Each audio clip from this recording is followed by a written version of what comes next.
こんにちは、MD ジャックです。連休に入り注文していたイヤホンが一気に5本到着しました。早く動画制作してご覧いただきたいモデルがたくさんあるのですが、手は抜きたくないので気持ちとは裏腹に作業ペースは上げられませんが、ご容赦ください。こんにちは、愛です。今回もよろしくお願いします。エヴァンゲリオンにハマっているのは前回お話ししましたよね。私、名字を公開していないから、いっそのこと、綾波愛にしようかな、なんて思っちゃいます。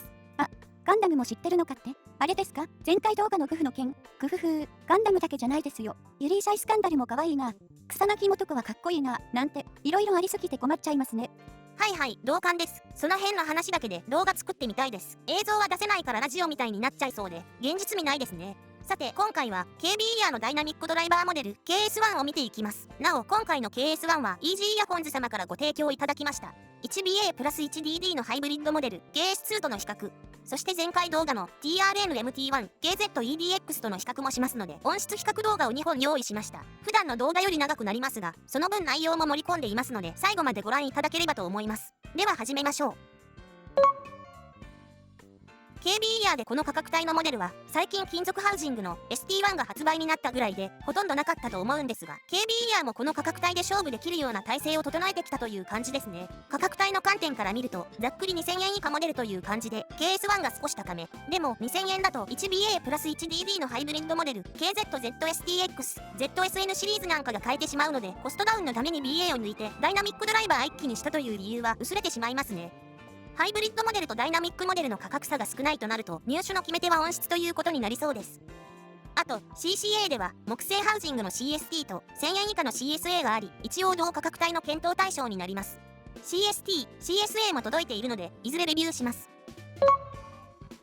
外観は KS1、KS2 ともに同じなので、色が同じだと間違いそうですね。詳細は上記の通りですが、両モデルのダイナミックドライバーは違うものが搭載されていますね。なのでKS2 から BA を抜いて KS1 としているわけではないのが分かりました。 KS2 については今回は音質以外は割愛します。過去動画がありますので、よろしければそちらをご覧ください。大きさはほぼ同じですが KS1 が少し薄めに仕上がっていますね。これはなかなか良いと思います。ピン形状がちょっとずつ違うので、3本入手してリケーブルされる際は注意が必要です。ピンタイプの覇権争いでは MT1 の 0.75、2ピン C タイプが優位です。KZ で多く採用されていることも理由の一つだと思います。ユーザーサイドからすると、頼むから統一してくれって思います。推奨はしませんが、一番右の写真の 0.752 ピンタイプで一応全部させることはさせます。でも自己責任でお願いします。KS1 の装着感はフィット感が良く、フィットするので遮音性も良いと思いました。見た目的には他にモデルより薄く仕上がっている分、外から見てちょっとスマートかな。ではまず KS1 と KS2 の音質比較動画です。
の一番減衰するところまでを一括りとしてみました。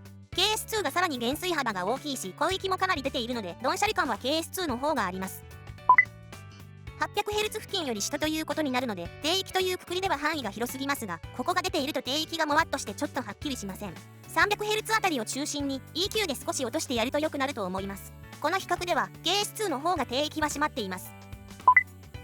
ここはあえて絞っているのでしょうね。全体域で弾いてみると、ドンシャリの典型の形のように思います。アルトサックスとか歪み系のギター、ボーカルもちょっと前に出づらいチューニングです。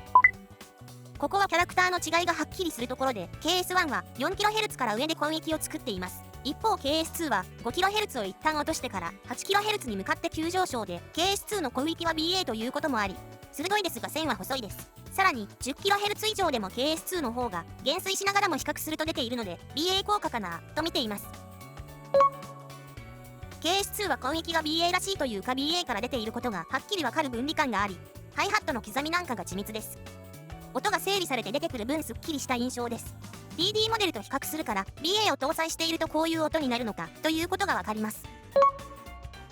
箱出し直後の KS1 は強いドンシャリにあるちょっと詰まった感じがしましたが、50時間ほどエイジングしてみると詰まりが消え、低域は存在感があり、広域は伸び、広がりも結構あります。感度もいいのでスマホ直差しでも問題ありません。広域の違いは明らかで、ハイハットは KS2 に比べ一歩引いて出てきます。じゃあそれがダメかというと、全然そんなことはなくて、分離のいいイヤホンがいいイヤホンってわけでもなく、どんな配分で出てくるかの違いで好みの領域だと思います。低域から広域までスムーズにつながって出てきている感じで、広域をより緻密に聞きたければ KS2 を、緻密さよりバランス重視で聞きたければ KS1 をという感じです。さて、前回の動画の TRN-MT1KZEDX との比較動画も作りましたのでご覧ください。こちらの方が比較としては興味あるところかと思います。ソース音源は入れず3モデルの比較としています。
ここは愛がお伝えします。